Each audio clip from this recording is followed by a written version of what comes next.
Imagine this. Inside USP Lee, the lights had already gone out, and the whole tier was supposed to be quiet. But suddenly, a loud scream ripped through the block, followed by the sound of bodies hitting the floor. 2 inmates were wrestling near the showers, fighting over something that shouldn't even exist inside a federal prison. A small handmade cake, their only way of celebrating a birthday behind bars. The cake smashed on the ground. Someone slipped. Someone pulled out a sharpened piece of metal. Officers started running. Doors slammed. Alarms blared. And just when the guards thought they had control, one more inmate stepped forward, bleeding, but refusing to say who stabbed him or why. Why was a simple birthday celebration worth risking your life for inside USP Lee? And how did things get this bad? This is where the real story begins.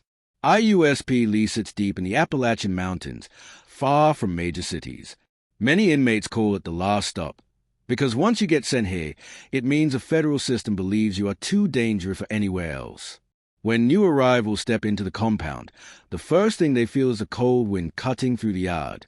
The second thing they feel are the eyes watching them. Not just the guards, not just the cameras, but the inmates, the groups, the gangs, the cars that control every corner of the yard. At USP Lee, your race, your state, and your past decisions decide your future. A quiet man named Cruz, from Texas, had just arrived. He wasn't a gang member, and he had no family inside the prison. That already made him unsafe. But what made things worse was that he didn't understand how celebrations worked inside USP Lee. See, in the free world, a birthday is joy. In USP Lee, a birthday can get you killed if you invite the wrong person or offend the wrong group. Cruz didn't know that yet. Cruz was assigned to a 2-man cell with an older inmate named Moore, who had survived 9 years inside Lee. Moore explained the rules slowly. Don't owe anybody anything. Don't walk into other cars' tables in the chow hall. Never celebrate loudly. Never show weakness. Life was simple on the outside, but here, even getting an extra honey bun could start trouble. Cruz watched men play cards using stamps instead of money. He watched inmates eat food using stingers made from wires. He watched guards walk through like they were crossing a minefield. For a few weeks, nothing major happened. Cruz worked in the laundry. He kept to himself. He tried to blend in. But survival in USP Lee never lasts long. One night, while the tier were quiet and most inmates were asleep, Cruz heard soft whispers outside his cell. Then he heard a voice say, "Tonight, after count." Another voice replied, "For the birthday." Cruz froze, because the next sound he heard was someone sharpening metal. A celebration was coming, and so was violence. The whispers outside Cruz's cell grew louder. He stayed on his bunk, pretending to sleep, but his heart was pounding like a drum. In USP Lee, even a simple celebration had rules. Rules that, if broken, could end your life. Just after the 10 p.m. count cleared, Cruz heard soft footsteps moving toward the showers. He crawled to the door and looked through the crack. 3 inmates stood there, and one of them held a small, round cake made from crushed honey buns, peanut butter, and melted Jolly Ranchers. It looked harmless, but the men guarding it, not harmless at all. These were members of the D.C. Car, a group known inside Lee for handling their business quietly and violently. Tonight was someone's birthday, but someone else had already been banned from attending, and that someone was coming anyway. Cruz didn't know it yet, but this was a type of night that decides who survives in USP Lee, and who doesn't. The next morning, the prison seemed normal on the surface. Inmates moved through the chow hall for breakfast. Officers stood by the doors, watching every movement. Metal trays clanged. The smell of oatmeal filled the room. Cruz sat with Moore, who explained the night before. "In here," Moore said quietly, "you don't just walk into a celebration. If you're not invited, you stay out. That's the rule." Cruz nodded. He was beginning to understand how dangerous simple things were in USP Lee. He spent the day folding laundry, listening to the hum of machines, feeling the tension in the air. Something was coming.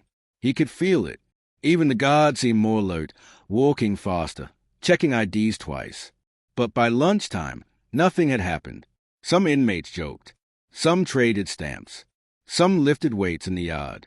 For a moment, Life inside USP Lee felt normal. But peace never lasts long, hey? That night, everything changed. During evening rec time, crews noticed two men heading toward the same shower area where the cake had been last night. One of the men was the person who wasn't invited. The other was holding something wrapped in a towel. Moore grabbed Cruzy's arm and whispered, "Don't look, don't walk over there, and do not go near the showers tonight."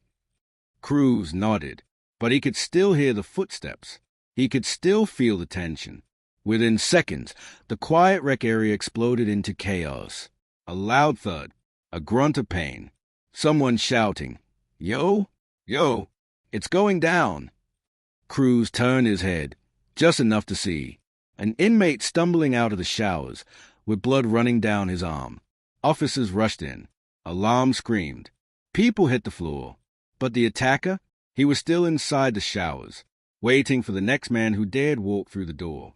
Just as Cruz tried to duck behind a wall, another inmate sprinted past him, and the man in the showers stepped out holding a sharpened metal shank, dripping.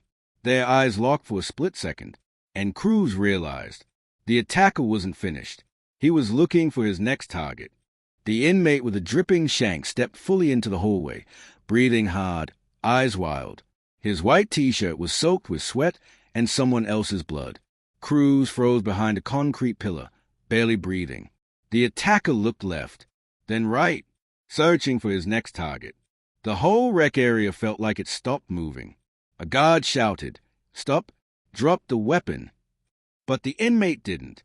Instead, he took one slow step forward. Cruz felt the air go cold. Out of nowhere, another inmate ran toward the showers, trying to drag the wounded man to safety. But the attacker swung the shank again, slicing the air. The wounded inmate screamed. The guard fired a pepper ball launcher. The hallway filled with clouds of burning orange mist. Cruz closed his eyes and held his breath. USP Lee had turned into a battlefield. Minutes later, alarms echoed across the entire prison. Guards yelled for everyone to lie flat. Moore grabbed Cruz by the shoulder. Face down. Now! Cruz dropped to the floor, hands behind his back. Pepper spray burned his eyes even from a distance. Officers stormed through the tier, zip-tying every man they saw. No one resisted. At Lee, resisting only made things worse. Within an hour, the whole prison was moved into full lockdown. Doors slammed shut. Lights stayed on. The noise of slot doors clanking echoed like metal thunder. For the next 3 days, no showers, no rec, no phones, no commissary. Cold food shoved through the slot. Cruz and Moss sat in their cell, listening to the distant sound of someone coughing from the pepper spray still floating in the vents. Moore explained what had happened. That was about the birthday cake, he said. The guy who wasn't invited showed up, tried to force his way in. The DC car handled it their way. Cruz asked quietly, "Does anyone ever get punished for this?" Moore shook his head. "Not if nobody talks." By day 4, tensions inside the cells were boiling. One inmate down the tier started banging on his door nonstop, screaming for medical help. Another punched the window until his knuckles split. Cruz tried to stay calm, but the silence, the confinement, the uncertainty, it started to feel like the walls were closing in. At night, he heard whispered conversation from other cells. "They're moving the attacker to the SHU. He's not going alone. Someone put a hit out." Cruz realized that violence inside USP Lee didn't end with a stabbing. It continued. It spread. It multiplied. And he was stuck in the middle of it. On day 6, the lockdown finally ended. Doors opened slowly.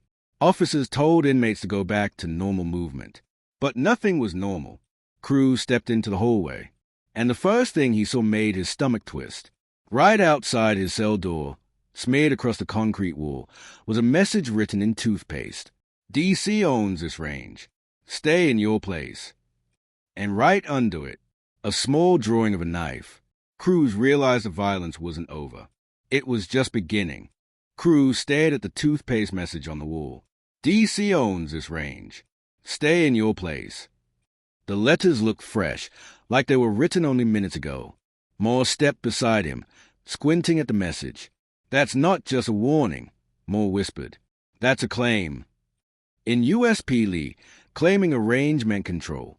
Control of movement, control of the phones, control of the showers, and most dangerous of all, control of who was allowed to live there. Suddenly, Officer Daniels walked by, saw the writing, and groaned. "Great, just what we need," he said. He didn't look surprised, only tired. Guards at USP Lee had seen these things too many times. Daniels radioed it in, but everyone knew the truth. Messages like that didn't get cleaned until after someone got hurt. And as Cruz looked down the tier, he saw the DC car members staring at him. Silent, expressionless, waiting. USP Lee wasn't calming down. It was heating up again. The next day, movement returned to normal. Cruz tried to stay invisible, but it was hard. The tension on the range was thick. At breakfast, a CO checked IDs as inmates entered the chow hall. Inside, men sat with their groups.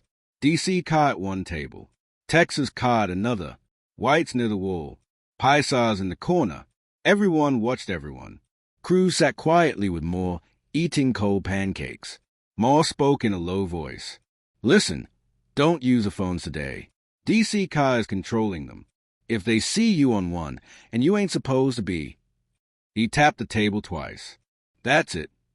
Cruz nodded, swallowing hard. Every mistake in USP Lee had a price. Back in the unit, the cops opened the showers. Only a few inmates went in. Everyone else was scared after the stabbing. Cruz tried to focus on simple things: folding clothes, reading an old magazine, drinking water from a sink, just keeping his mind steady. For a moment, just a moment, the tier was quiet. But quiet never lasts long at USP Lee. Later that afternoon, an argument broke out near the phones. 2 DC members were blocking the area, telling everyone, "Nobody touches these today." Most inmates backed away immediately, but one man didn't. A short, strong inmate from Kentucky, everyone called him Red, stepped forward. "I gotta call my daughter," he said. "It's her birthday." DC ignored his words. Red stepped closer. That was a mistake. One DC member shoved him. Red shoved back. The whole tier went silent. Cruz froze in his doorway. Moore whispered, "This is bad, really bad." Red swung first. A hard punch to the jaw. DC swung back, twice as fast. Within seconds, other inmates moved in, not to fight, but to block the cause view. This was how things went down in USP Lee. Fast, hidden, and deadly. Red tried to run, but a DC member grabbed him from behind and slammed him into the wall. Another inmate rushed in with something metal in his hand, a padlock tied inside a sock. He swung it hard. Crack! Red collapsed. And as Cruz watched from his cell doorway, the DC member lifted the sock again, aiming for Red's head. Red lay motionless on the floor as the inmate with the padlock lifted it again. Cruz pressed his back against the concrete wall, praying the attacker wouldn't notice him. Moore grabbed Cruz's arm, whispering, "Move. Now." They slid back into the shadows of their cell doorway. The DC member's eyes scanned the tier, searching for anyone who might interfere. Other inmates stayed frozen, silent, pretending not to see what was happening. Red groaned. Blood dripped from his temple. A company's voice finally boomed from the other end. "Everyone down. Now." The attacker ducked out of view, leaving the blooded Red behind. Sirens echoed down the hallway. Cruz realized again that surviving USP Lee isn't about strength. It's about being invisible. By the next morning, things seemed calmer. The cause had restrained the attackers, moved Red to medical, and reopened limited movement. Cruz tried to blend in. He folded laundry, avoided all phone areas, and kept his head down in the chow hall. Moore gave him a warning. "Don't talk about last night. Don't talk about who hit who. The rule here is simple. The silent survive." Cruz learned the power of silence. Even a word could get you killed. Some inmates spend the day drawing, reading, or listening to whispered stories about previous fights. The tier smelled faintly of bleach and blood. Tension lingered like a fog. Late that night, Cruz heard another whisper, this time from the opposite side of the tier. "You need to pay up, or we come for you." Moore's face went pale. He whispered, "That's a commissary crew. They take money, stamps, and favors." If you owe them, they don't wait. Cruz realized USP Lee wasn't just about gangs fighting in the open. Some threats were quiet, calculated, and deadly. Minutes later, a loud slam echoed down the tier. An inmate had refused to give up his commissary items. Two men cornered him near the showers. The sound of a metal chain hitting concrete rang through the hallway. Cruz pressed against his bunk, eyes wide. He knew survival required constant vigilance. Suddenly, from the corner of the tier, a loud shout rang out. "Shank! He's got a shank!" Cruz looked up. An inmate was holding a sharpened shank, running straight toward Red's bunk. Chaos erupted again. Screams, slamming doors, and alarm bells filled the air. Cruz knew one thing for certain. USP Lee never sleeps. And tonight, no one is safe. The inmate with the shank sprinted across the tier. Cruz ducked behind his bunk, heart pounding. Moore grabbed his shoulder. "Stay down," Moore hissed. "They'll swing that thing before anyone can stop them." The shank struck Red again, barely missing his chest. He rolled to the side, clutching his arm, groaning in pain. Guard shouted, trying to push inmates back. Another officer fired a pepper ball launcher. Orange mist filled the hallway, stinging eyes and burning throats. Cruz felt the sting even from inside the cell. Every instinct told him, do not move, do not breathe too loud, do not make a mistake. This was USP Lee in its rawest form, violence, fear, and survival all mixed into one. After several minutes, officers managed to restrain the attacker. Red was dragged to medical, groaning softly. Cruz leaned against his bunk, shaking. Moore shook his head. "See? That's why we stay quiet. That's why we watch and we wait." For the rest of the day, movement on the tier was slow. Inmates kept their distance. No one went near the showers, phones, or even the chow hall unless necessary. Cruz spent hours folding laundry, staring at the ceiling, thinking about his family outside. He realized something chilling. In USP Lee, danger doesn't stop, it just waits for the next moment. Later that evening, whispers spread across the tier. "They are planning another celebration," one inmate said. "Someone's birthday tomorrow," another replied. "But DC Ka is watching. You don't mess up their control." Cruz understood immediately. Even birthdays could be deadly here. Inmates huddled in small groups, quietly talking about strategies. Who could attend? Who must stay away? Which guards were distracted enough to slip by? The tension was unbearable. Even Moore, usually calm, seemed uneasy. Just as Cruz was about to lie down on his bunk, a loud crash echoed down the tier. A metal tray had been thrown from somewhere above. It smashed against the concrete floor. Then, from the far end of the tier, came a scream. "He's got a shank! Run!" Cruz looked toward the sound. Another inmate, unknown to him, was sprinting toward the middle of the tier, swinging a sharpened weapon. Chaos erupted once more. Inmates ducked, shouted, and slammed doors. Cruz realized the cycle of violence never ends inside USP Lee. The inmate swinging the shank charged straight down the tier. Cruz pressed against his bunk, heart racing. But before the weapon could strike, two officers tackled the attacker to the ground. A loud grunt, a thud, and the shank flew out of reach.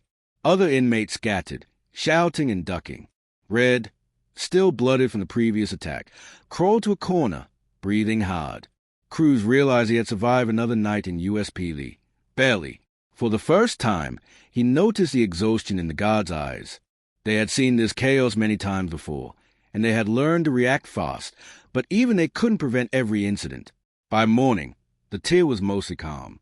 Inmates walked slowly to the chow hall. Some went to showers. Others stayed on their bunks, quietly avoiding trouble. Cruz sat with Moore, looking out the small barred window. Moore said quietly, "Hey, the lesson is simple. Survive. Stay silent. Watch.